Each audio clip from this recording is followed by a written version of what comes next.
Hello students, स्वागत है आपका श्रीमंत अकेडमी के इस यूट्यूब चैनल पर। और आज हम हमारा जो क्लास 12 फिजिक्स का तीसरा चैप्टर चल रहा है उसका लास्ट लेक्चर पढ़ेंगे। इसमें किरचॉफ्स लॉ और व्हीटस्टोन ब्रिज के जो दो टॉपिक हमारे बाकी रह गए उसको कवर कर लेंगे। तो सबसे पहले ये समझिए आप कि अभी तक हमारे पास क्या हो रहा था कि सिंपल जो सर्किट होते थे उनको सॉल्व करने के लिए, सॉल्व करने का मतलब यहाँ पर है कि उनके इक्विवेलेंट रेजिस्टेंस निकालने के लिए, तुल्य प्रतिरोध निकालने के लिए, और या फिर हम ऐसा कर सकते हैं किसी ब्रांच में करंट निकालने के लिए सिंपल सर्किट के लिए ओम का नियम जो है पर्याप्त है। पर जब हम जटिल परिपथों की बात करते हैं या कॉम्प्लेक्स सर्किट्स की बात करते हैं तो उनमें जैसे बहुत सारे लूप्स होते हैं, काफ़ी बैटरीज जुड़ी होती हैं, काफ़ी जंक्शंस होते हैं। इन सब के लिए हम ओम का नियम लगा नहीं सकते। उनका जब भी हम इक्विवेलेंट रेजिस्टेंस निकालना होता है या किसी ब्रांच में करंट निकालना होता है तो उसके लिए हम किसका उपयोग करते हैं? किरचॉफ नियम का उपयोग करते हैं। तो सबसे पहले ये समझिए आप, जब सिंपल सर्किट्स होते हैं यहाँ पर ओम का नियम लग जाता है, ओम के नियम से हम इसके वैल्यू वगैरह निकाल सकते हैं। पर ये जो कॉम्प्लेक्स सर्किट्स होते हैं इनके लिए हम ओम का नियम अप्लाई नहीं कर सकते। इनमें रेजिस्टेंस के अंदर कोई भी करंट कितना फ्लो हो रहा है उसको हम नहीं निकाल सकते। इसमें बैटरीज काफ़ी ज़्यादा होने से समस्या होती है। तो हम क्या करते हैं, फिर किरचॉफ्स के नियम का उपयोग करते हैं, किरचॉफ के नियम का यूज करते हैं। और हम क्या करते हैं, इनमें करंट और वोल्टेज के जो दो नियम किरचॉफ ने दिए थे उनकी सहायता से इनके अंदर इनको एनालिसिस करके सॉल्व कर लेते हैं। तो अब कौन से दो लॉ हैं? एक को हम बोलते हैं KCL, Kirchhoff's current law. Second को बोलते हैं हम किरचॉफ्स वोल्टेज लॉ। ये दो नियम हैं, इन दोनों को आपको एकदम अच्छे से याद रखना है। बोर्ड एग्जाम में सीधे दोनों नियम कई बार पूछे जाते हैं। ये दोनों नियम किस कंजर्वेशन के लॉ को फॉलो करते हैं उनको पूछे जाते हैं, या फिर इन पर बेस्ड किसी न्यूमेरिकल को पूछा जाता है। तो सबसे पहले आप देखिए किरचॉफ्स फर्स्ट लॉ, जिसको हम बोलते हैं जंक्शन रूल, संधि नियम। इसको हिंदी में क्या बोलते हैं? संधि नियम। अब संधि का मतलब क्या होता है? जैसे आप एक सर्किट की बात करते हैं, सर्किट कौन सा? देखो, जैसे हम एक सर्किट की बात करते हैं, सर्किट ये है, इसमें ये वाले जो पॉइंट्स आपको दिख रहे हैं, ये वाला, ये सब क्या है? जंक्शन है। यहां पर मिनिमम 3 वायर जो हैं आकर मिल रहे हैं या बहुत सारी जो धाराएं हैं वहां पर बंट रही है, उनको हम क्या बोलते हैं? जंक्शन बोलते हैं। जहां से कम क्या हो, करंट डिवाइड होना स्टार्ट हो। यहाँ पर जैसे मान लो इस पॉइंट को आप जंक्शन नहीं कह सकते क्योंकि यहाँ से जो करंट आएगा वो डिवाइड नहीं हो रहा है, वो जितना जितना करंट है उतना उतना आगे पास हो जाएगा। यहाँ पर करंट डिवाइड होना स्टार्ट हो जाएगा, तो इसको हम क्या बोलते हैं? जंक्शन। अब इसमें देखिए आप, जैसे ये I1 I2 वगैरह हैं, ये जो इनमें से दो करंट ऐसे हैं I1 और I2, वो तो क्या हो रहे हैं? इस संधि की ओर आ रहे हैं, इस जंक्शन की ओर आ रहे हैं। और बाकी I3 I4 और I5 क्या है? इस जंक्शन से दूर जा रहे हैं। तो साइन कन्वेंशन जो है KCL का, किरचॉफ के फर्स्ट लॉ का, वो ये कहता है कि जो इनकमिंग करंट्स हैं, मतलब जो जंक्शन की ओर आ रहे हैं, उनको तो हमें प्लस लेना है, और जो जंक्शन से दूर जा रहे हैं, आउटगोइंग करंट्स जो है, उनको हमें माइनस लेना है। मतलब संधि की ओर आने वाली धाराओं को हमें लेना होता है प्लस, संधि से दूर जाने वाली धाराओं को हमें लेना होता है माइनस।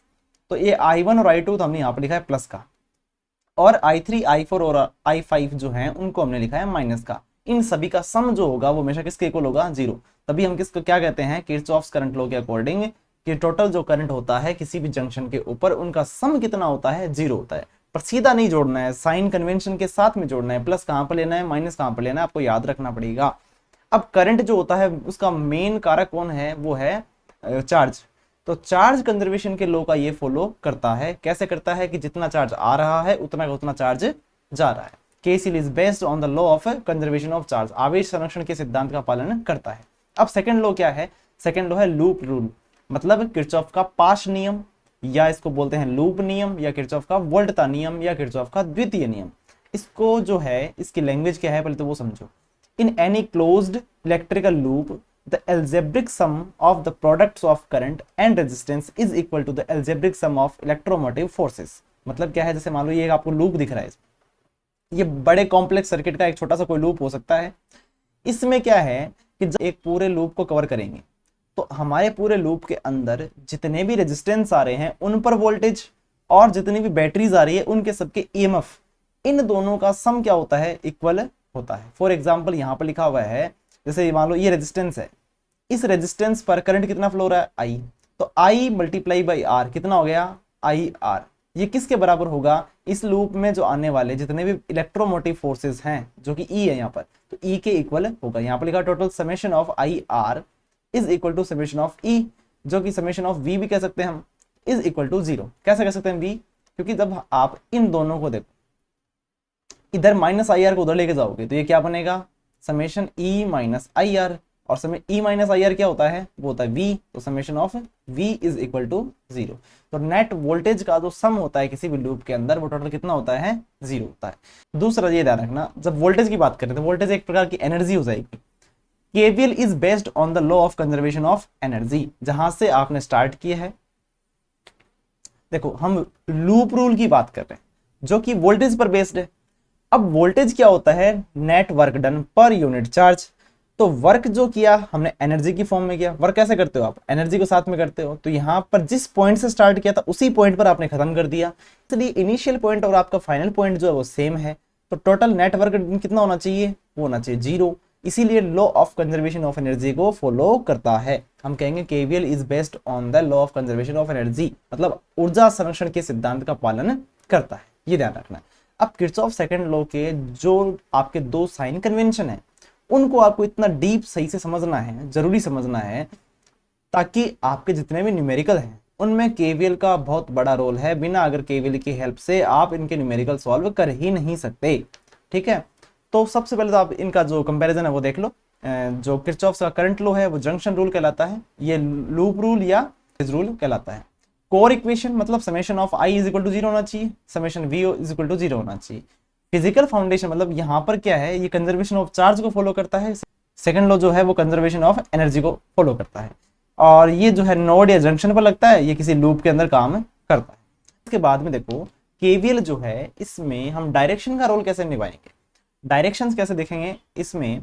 अगर मान लो किसी रेजिस्टेंस की हम बात कर रहे हैं और करंट इसमें इस डायरेक्शन में फ्लो हो रहा है और हम भी लूप में जब चलेंगे तो लूप में इसी डायरेक्शन में चल रहे हैं, तो अगर करंट के डायरेक्शन में हम जाते हैं तो अपने को पता है वोल्टेज में कमी आती है। वोल्टेज में कमी आती है इसलिए वोल्टेज ड्रॉप होता है और यहाँ पर साइन किसका लिया जाता है, माइनस का साइन लिया जाता है। पर अगर हम उल्टा चलेंगे वोल्टेज क्या होता है, बढ़ता है, तो हम कह सकते हैं वोल्टेज के साइन किसका लिया जाएगा, प्लस का साइन लिया जाएगा।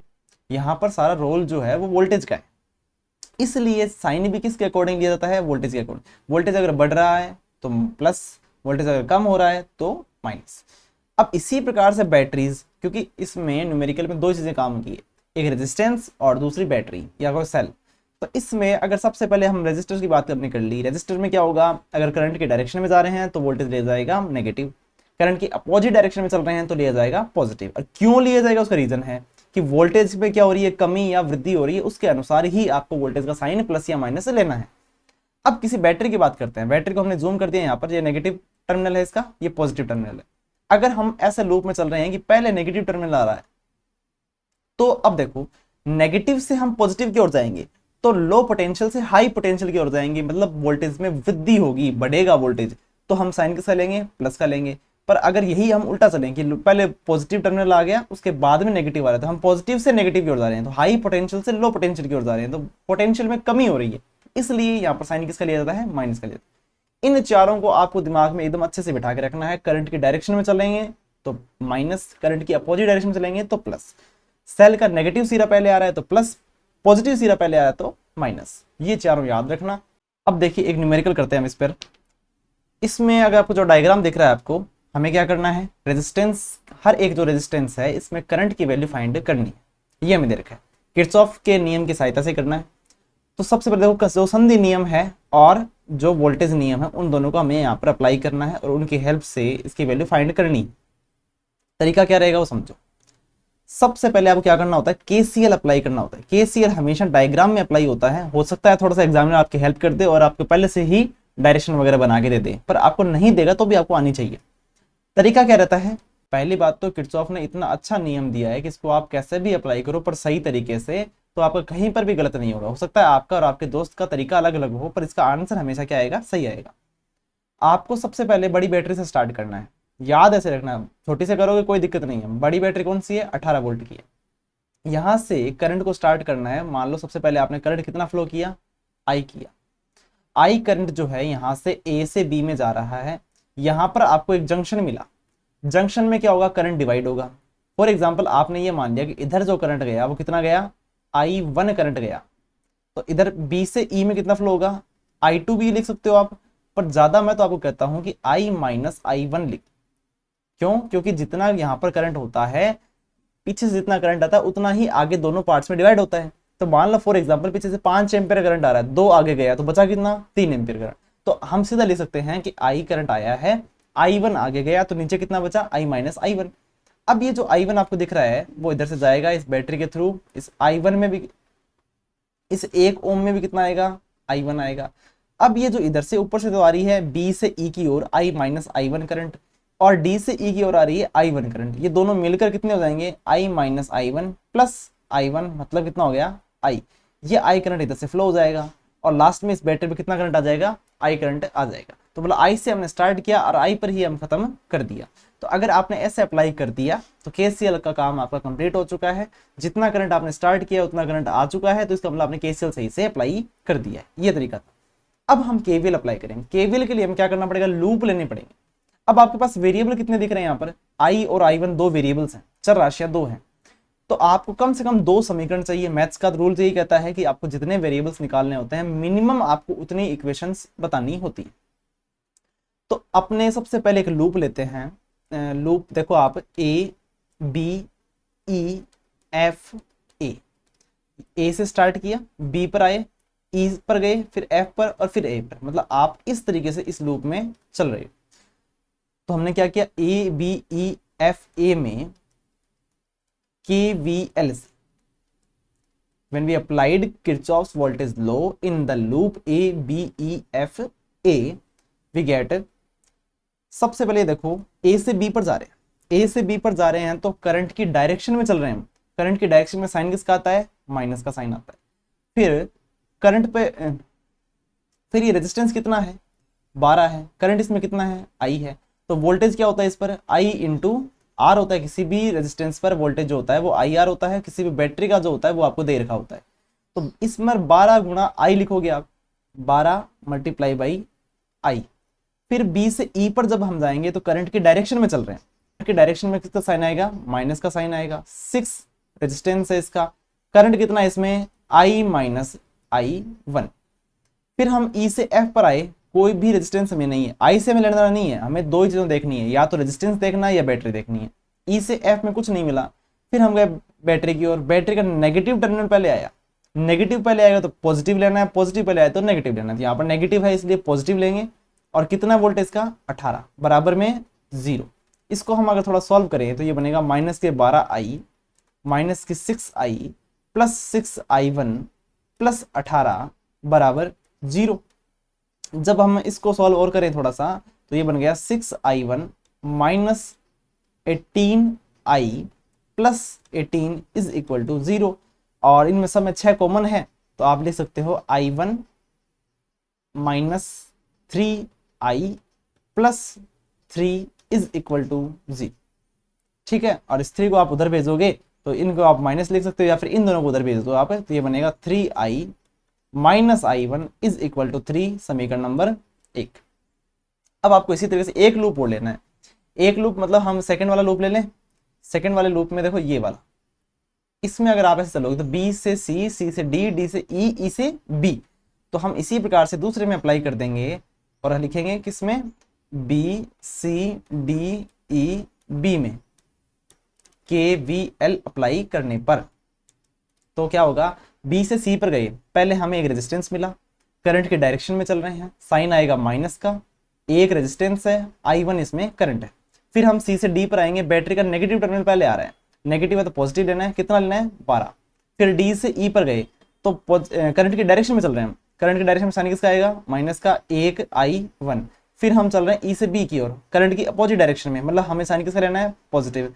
कितना वोल्टेज है, 6 इंटू I माइनस I1 बराबर 0। इसको आप थोड़ा सॉल्व करोगे तो ये बनेगा माइनस का I1 प्लस 12, फिर ये हो गया माइनस का I1 plus 6I minus 6I1 is equal to 0। अब देखो 12 को दे रखो, बाकी सबको उधर भेज दो।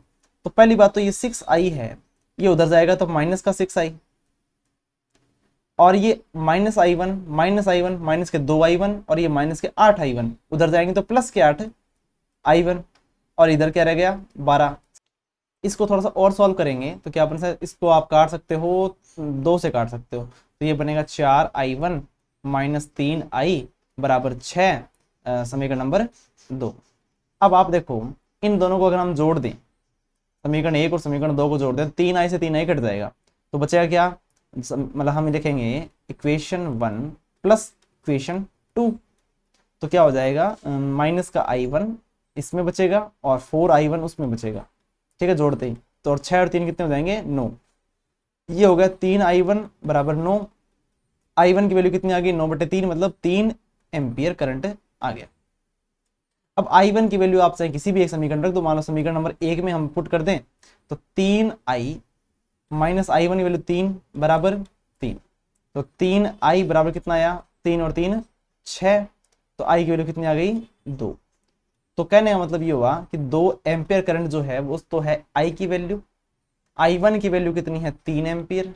तो आप यहां पर देखो 2 एम्पियर करंट इधर से आ रहा है और आगे 3 एम्पियर का जा रहा है, तो यहां पर जो करंट है फिर वो केस कितना हुआ, I माइनस I1 की वैल्यू अगर हम निकालेंगे I माइनस I1, तो हमारे पास वैल्यू आएगी 2 माइनस 3, मतलब माइनस की 1 एम्पियर। अब आप कहोगे माइनस की करंट कैसे आ रही है, माइनस का करंट का मतलब ये है कि ये तो डायरेक्शन जो ली थी वो तो आपने ली थी, अपने अकॉर्डिंग ली थी।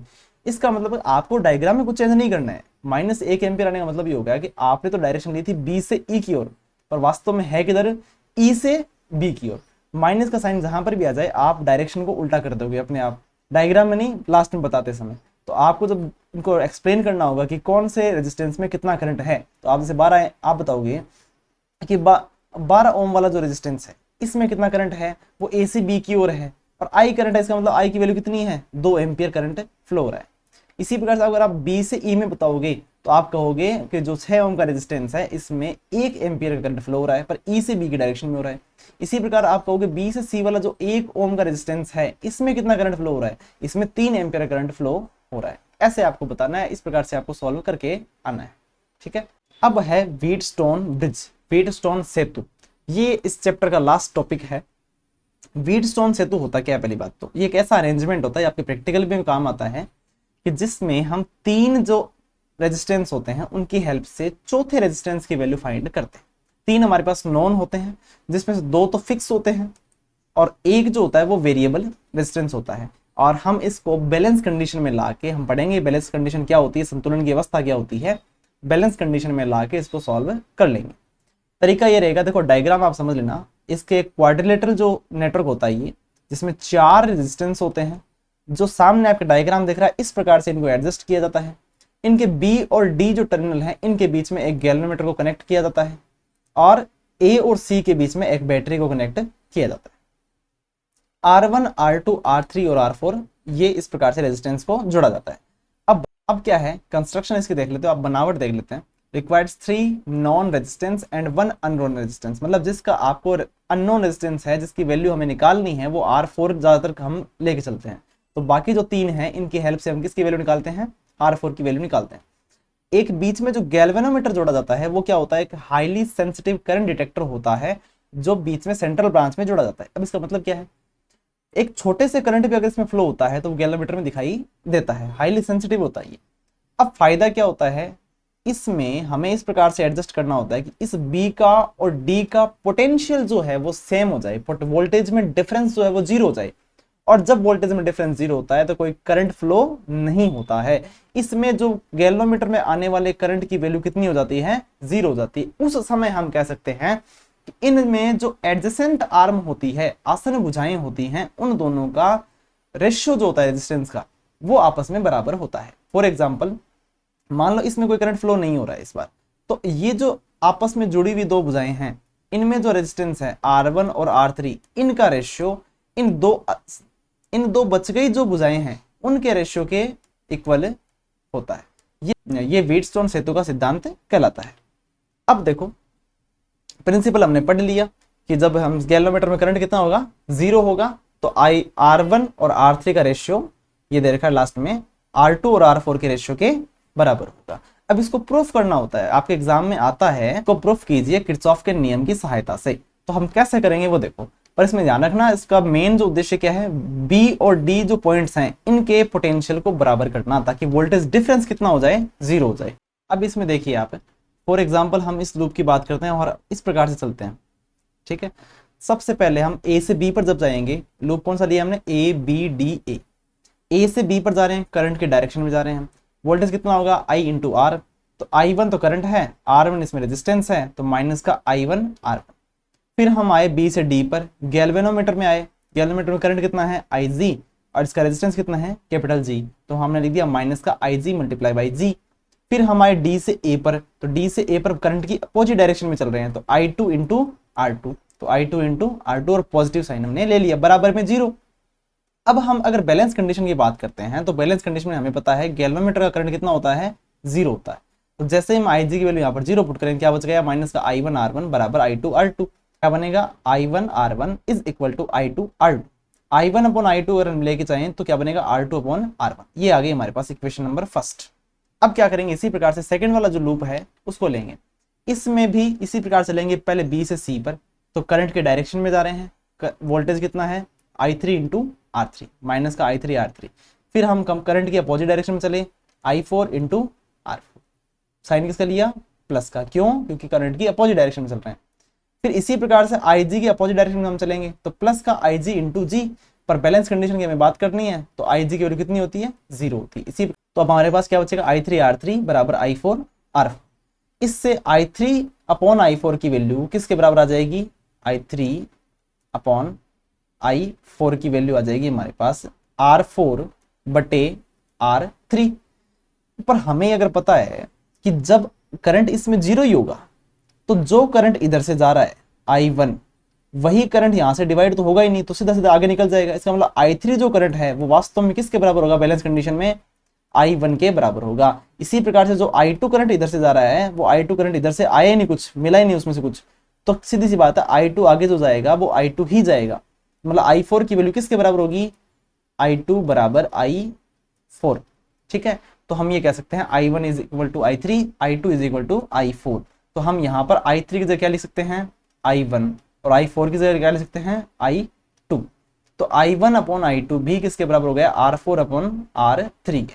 तो हमने लास्ट में लिख दिया I1 upon I2 is equal to R4 upon R3। अब इक्वेशन फर्स्ट देखो आप, ये रहा I1 अपॉन I2 बराबर R2 बटे R1, यहाँ पर है R4 बटे R3। तो आपस में ये क्या होंगे, राइट हैंड साइड भी बराबर होंगे। तो हमने क्या लिख दिया R2 बटे R1 बराबर R4 बटे R3। जब हम इनको सही से करेंगे, जैसे मान लो ऐसा लिखा हुआ है R2 बटे, तो इस इक्वेशन को हम अलग से देखते हैं, ये क्या है R2 बटे R1 बराबर है R4 बटे R3।